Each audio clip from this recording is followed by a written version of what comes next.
Hello అందరికీ. గోవా ట్రిప్‌లో ఈరోజు డే 2. ఈరోజు మేము కోలాం బీచ్‌కైతే వచ్చాం. బీచ్ వ్యూ అయితే చాలా బావుంది. అస్సలిక్కడ ప్రశాంతంగా కూర్చొని లైఫ్‌లో ఉన్న టెన్షన్స్, బాధలు అన్నీ మర్చిపోవచ్చు. అసలు ప్రపంచాన్నే మర్చిపోయి హ్యాపీగా అయితే ఈ వ్యూ ఎంజాయ్ చేయొచ్చు. అంత బావుంది. ఏమో అనుకున్నా కానీ బీచ్ అయితే ఎక్సలెంట్ అబ్బా! అన్ని బీచెస్‌లోనూ ఈ కోలా బీచ్ వేరే లెవెల్ అసల. చాలా బావుంది.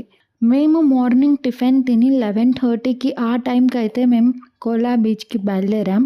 అవును, టిఫిన్ అంటే గుర్తొచ్చింది. లాస్ట్ వీడియోలో డే 1 బ్రేక్‌ఫాస్ట్ ప్రైస్ గెస్ చేయండి అన్నానుగా. 1800 అయితే అయింది. సో, ఇంకా కోలా బీచ్‌కి రీచ్ అయ్యాక మన వెహికల్స్ అలౌ లేదు. వాళ్ళ వెహికల్స్‌లోనే పిలుచుకొని వెళ్తారు. షేరింగ్ అయితే పర్ పర్సన్ రూ. 100. ఫ్యామిలీ అయితే వెళ్ళడానికి 500, మళ్ళీ రావడానికి 500. మన వెహికల్స్ వెళ్ళలేవు అన్నారు కానీ మాకు దారిలో కొన్ని వెహికల్స్ అయితే కనపడ్డాయి. ఈ రూటే అండి ఆ కోలా బీచ్‌కి వెళ్ళడానికి. మరీ అంత దారుణంగా అయితే లేదండి. రోడ్ పర్లేదు, ఓన్ వెహికల్ కూడా వెళ్ళొచ్చు. మేము ఆఫ్టర్‌నూన్ వచ్చాం కాబట్టి ఫుల్ వేడిగా అయితే ఉండే. ఈవినింగ్ కానీ కొంచెం వెదర్ కూల్ అయినప్పుడైతే సూపర్బ్ ఉంటుంది వ్యూ. మీరు సౌత్ గోవాలో ఏ బీచ్‌కి వెళ్ళినా ఫుల్ పీస్ ఉంటుంది. కామ్‌గా, ప్రైవసీగా ఉంటుంది. సో, వ్యూ అయితే చాలా బాగా ఎంజాయ్ చేయొచ్చు. ఇక్కడి నుండైతే మేము కాబుదిరామ ఫోర్ట్‌కైతే వెళ్ళాము. ఇక్కడ కూడా బీచ్ ఉంది. పెబెల్ బీచ్ అని ఉండే. ఫోర్ట్‌లోనే ఈ బీచ్ కూడా ఉండేది. చాలా బావుంది. కానీ వాటర్‌లోకి వెళ్ళడానికైతే లేదు. జస్ట్ బయట కూర్చొని వేవ్ సౌండ్‌ని ఎంజాయ్ చేయడమే అంతే. మీరు కూడా వినండి. ఆ వేవ్ సౌండ్ ఎంత బావున్నాయో, అసలు కూర్చుంటే ప్రపంచాన్నే మర్చిపోవచ్చు. అంత బావుంది.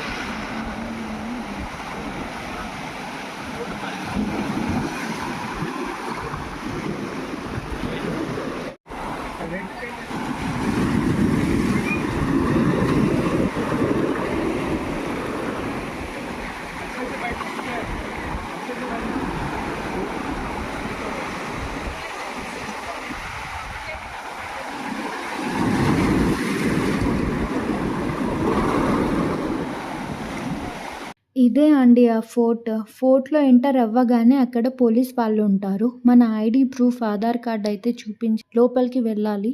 వెళ్ళే టైంలో వాళ్ళు ఒక నంబర్ అయితే చెప్తారు. లైక్ 130, 145 అలా. గ్రూప్ నంబర్ అది.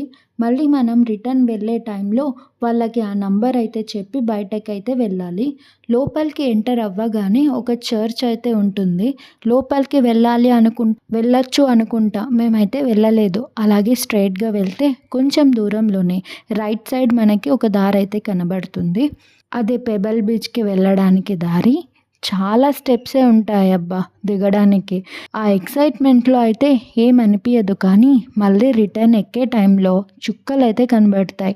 ఎక్కలేని వాళ్ళు ఎవరైనా ఉంటే వెళ్ళకపోవడమే బెటర్. కానీ ఇక్కడ కూడా బీచ్ చాలా బావుంటుంది. చిన్న చిన్న పెబల్స్‌తో అయితే చాలా బావుంటుంది. ఫోటోస్‌కి కానివ్వండి, వీడియోస్‌కి కానివ్వండి, ఈ ప్లేస్ అయితే మంచి ఎక్సలెంట్ ప్లేస్ అనే చెప్పొచ్చు.